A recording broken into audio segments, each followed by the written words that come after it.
গাছের এই যে গোড়াতে দেখেন ফাঙ্গাস ধরছে, বুঝছেন?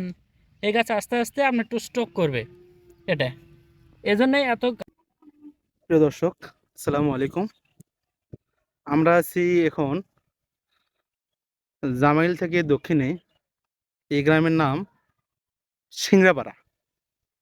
এখানে কিছু জমি পরিদর্শনের জন্য আসছি। দেখেন, এই ভাইগুলোর মরিচের গাছ মোটামুটি মাসাল্লাহ সুন্দরী আছে। আসসালামু আলাইকুম। আসসালামু আলাইকুম। হ্যাঁ, ভালো আছেন আপনি? হ্যাঁ, এই যে আপনার নাম কি? ওর নাম দিলীপ। দিলীপ। আপনার এই গ্রামের নাম? এটা কোন থানার ভিতর? শেরপুর থানা না? আচ্ছা, আপনি কতটুকু মরিচ লাগাইছেন? 1 বিঘা, মানে 33 শতাংশ না? আচ্ছা, এই এই গাছ লাগে কয়দিন হচ্ছে? 56 দিন। আচ্ছা, আমরা আপনার ক্ষেত পরিদর্শন করতে এসে একটা জিনিস দেখলাম, সেটা হচ্ছে এই যে পর্যাপ্ত পরিমাণ মাটি দিয়েছেন গাছের গোড়ায়। আপনি একটু বসেন, এই দেখেন দিয়েছে গাছের এই যে গোড়াতে দেখেন ফাঙ্গাস ধরছে, বুঝছেন? এই গাছ আস্তে আস্তে আপনি একটু স্ট্রোক করবে, এটা এজন্যই এত গাছের গোড়ায় এত মাটি দেওয়া যাবে না। মাটি আপনার আবহাওয়া ভালো হলে এই মাটিগুলো আপনি সরে এই লাড়ার মধ্যে দিয়ে দেবেন। দিলে আপনার হচ্ছে এই ফাঙ্গাসটা আর লাগবে না, আপনার গাছের স্থায়িত্ব ভালো হবে, বুঝছেন? এই মরিচ গাছের গোড়াতে এত মাটি দেওয়া যাবে না, এটা একটু লক্ষ্য রাখবেন। আর এইরকম ধরনের গাছ থাকলে, বুঝছেন, এই গাছগুলো তুলে দেবেন। এগুলো গাছে মনে করেন আপনার দ্বারা গাছের দ্বারা ক্ষতি হবে, বুঝছেন, উপকার হবে না।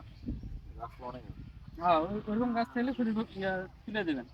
আর আপনি এখন আবহাওয়া ভালো হলে এই গাছের গোড়ার মাটিগুলো এভাবে করে দেবেন, ভেঙে দেবেন, দিয়ে মূল যে যতটুকু গাছের গোড়া কোর দিয়েছিলেন ততটুকুই থাকবে। আর গাছের গোড়ায় কখনো মাটি দেবেন না, বুঝতে পারছেন? এতে আপনার গাছের স্থায়িত্ব ভালো হবে, রোগ বালাই কম হবে, বুঝতে পারছেন? যতটুকু মাটি দেন না আপনি, দেখেন ফাঙ্গাস ধরেন নাই, এই দেখেন, এই দেখেন, এখানে আসেন, আগে আসেন, দেখেন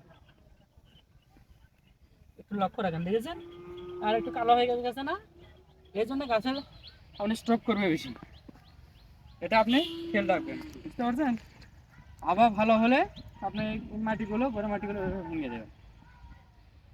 এতে আপনার গাছ ভালো থাকবে, গাছ সুস্থ থাকবে, গাছের টিকসই বেশি দিন হবে। আর আপনার এদের পুকুরির জন্য ভাইয়ের ভক্ত গাছের দোকান থেকে যে ওষুধগুলো নিয়ে আসছিলেন, ওই সাজেশন অনুযায়ী ওষুধগুলো আপনি দেবেন। দিলে আল্লাহর রহমতে এই আপনার পুকুরিটা থাকবে না। আর পুকুরির ওষুধটা অবশ্যই আপনার এই টাইমে দেবেন, স্প্রে করবেন গাছে সন্ধ্যের পর। হ্যাঁ, সন্ধ্যার পরে দিতে হবে। আর ওদের টাইমে কখনোই দেবেন না। আর হচ্ছে গাছের যদি ভালো করতে চান, দ্রুত হয়, যত সম্ভব দ্রুত আপনার এই মাটিগুলো ভেঙে দেবেন, যত দ্রুত সম্ভব, তাহলে গাছ আপনি ভালো থাকবে। আর গাছ যত দিন যাবে তত আপনার গাছের ওই যে আপনাকে সচক্ষে দেখে দিলাম ফাঙ্গাস লাগবে গাছে গোড়ায়, বুঝছেন? যত দ্রুত পারেন, আবহাওয়া এখন ভালো আছে, একটু ভেঙে দেন। আপনার গাছ এখন এমন অবস্থায় আছে, মিডিয়াম কোয়ালিটি আছে, গাছের হাইটও বেশি হয় নাই, এখন আপনার ভেঙে দিতে সুবিধা হবে। আর যখনই আপনার দেখেন এই যে ভেঙে দেবেন না, বুঝছেন, এই শিকড়গুলো চলে আসতেছে না, গাছ আরো বড় হলে সমস্যা হয়ে যাবে। এই জন্য এখনই মাটিটা ভেঙে দেবেন আপনি, বুঝতে পারছেন? এই সাজেশনটা কারো থেকে কি নিয়েছিলেন, এই যে গোড়ায় মাটি এভাবে দিতে হবে? এর আগে কি মরিচ চাষ করছিলেন?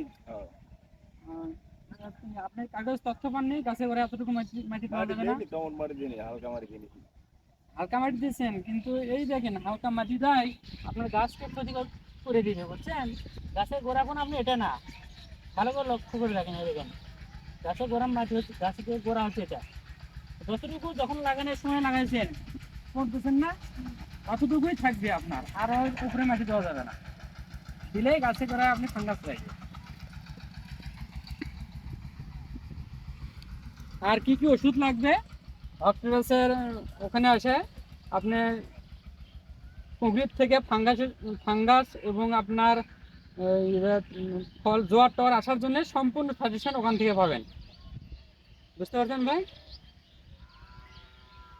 তো আপনাকে আর এইগুলো- কোনো সমস্যা আছে?